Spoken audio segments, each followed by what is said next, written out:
go ahead and like and subscribe and hit that notification bell for me. It's your boy OTA, and I'm on vacation right now, so this is not my normal format. I'm just on my laptop. I'm here in Tampa, Florida, just visiting some folks. But I was watching my boy Uncommon Sense video he did on, I believe it was making the NBA players earn their salary.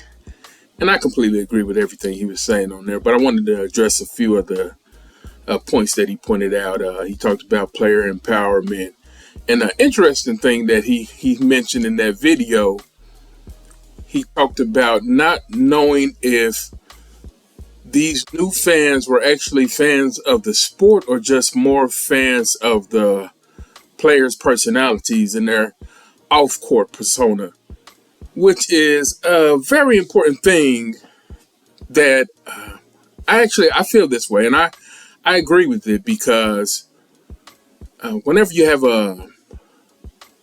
a debate or get into a conversation with one of these new people, that's what I'm going to call them in this, these new people, regardless of their age group, they start talking about the things that they do off court, the type of person they are. And, you know, a lot of times this comes up, especially when you're talking about LeBron James, and they mention just the way that he helps the black community and things that he stands for. And I think, and unfortunately, we can't go back. So, hey, that's the future of just everything now. This is what you do off court is going to matter. But that's what I miss about the old days of basketball, is that we didn't have this social media stuff, so we knew very little about people's off-court persona. All we cared about is how they played the sport, because that's what the sport is about, how they play the sport. I never knew what Michael Jordan was doing. He could have been doing some good things. He was doing some good things. I just didn't know about him, and I really didn't even care. It had nothing to do with how good he played basketball. I didn't have any other things that was shaping my judgment of how good he was.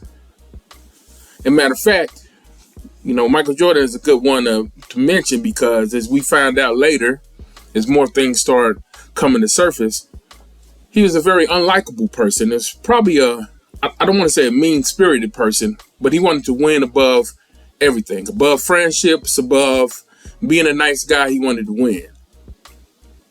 And I'm not saying that is a personality that should be, that we should aspire to. But if we're talking about the sport,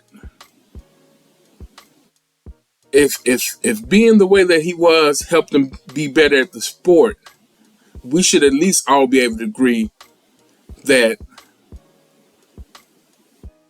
other stuff didn't matter. If he was in ahead of his class, on top of his game, and being a horrible person, but he was getting the results, isn't that what we want for the sport? That's not what we want in society, but that's what we want for the sport.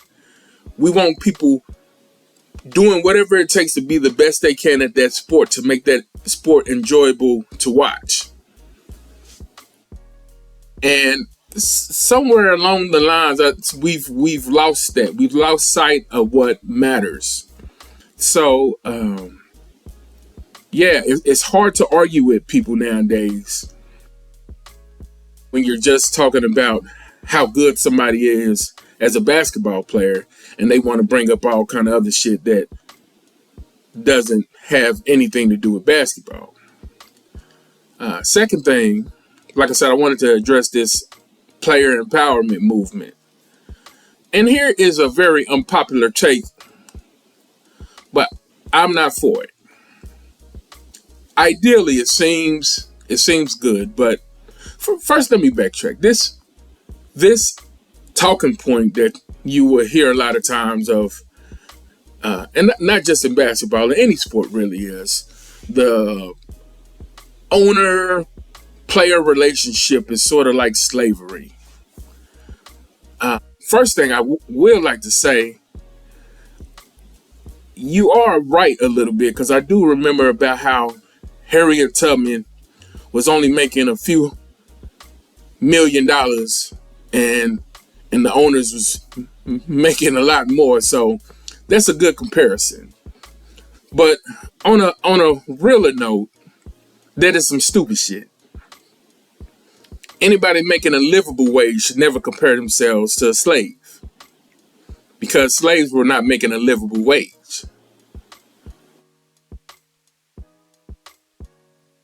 I understand it can feel like you need to make more money because there are other people in the organization that are not the talent, like record companies, making the majority of the money, getting the majority of the money that the talent brings in. But this is not something new. This is capitalism. The manager at McDonald's does not make what the owners make. The high-priced lawyer doesn't make what the partners make. This is in every avenue of business. And I don't know why would you think it would be any different than that.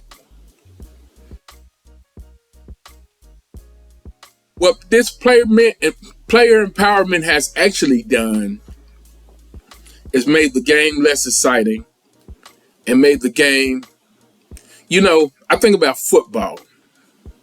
In football, you have diehard fans of teams that have no chance of ever winning. If they won back in the day, they still have no chance of winning again. But people are diehard fans of that team because they believe in that team. That's their team.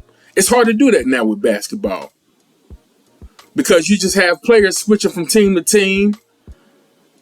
And even if one player stays on the team, you don't know who's going to be on the team next year or for the rest of the season, for that matter.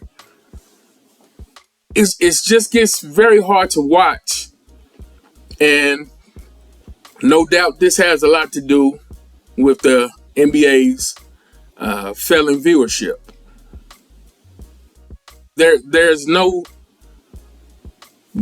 real cause to get behind. You can't get behind a team, or even a player for that matter, the same way that you used to. And yeah, I just think a lot of this is bullshit. And we need to move past it, but I think the NBA is where it is now. I think viewership is going to keep going down, and there's really nothing that can be done at this point. I mean, unless you do what I proposed in one of my other videos. They need to let one WNBA player on each team add a monkey, maybe like a invalid, or like a, forgive my language here, but like a retarded kid or something. Like, maybe they need to like have like at least one mentally challenged person on the court at all times. And the WNBA player, I think that may at least make the game a little more exciting to watch. You never know what's going to happen. But other than that, I don't see this getting any better. Anyway, that's my 2 cents for the day. Like I said, I wasn't planning to drop anything. Like I said, trying to enjoy my vacation down here, seeing some family. But yeah, thank y'all for checking me out today. And if you haven't yet, please go ahead and like and subscribe. And if you're a real good person, you can go ahead and hit that notification bell for me. If not, I love you anyway. But yeah, I'll see you in the next video.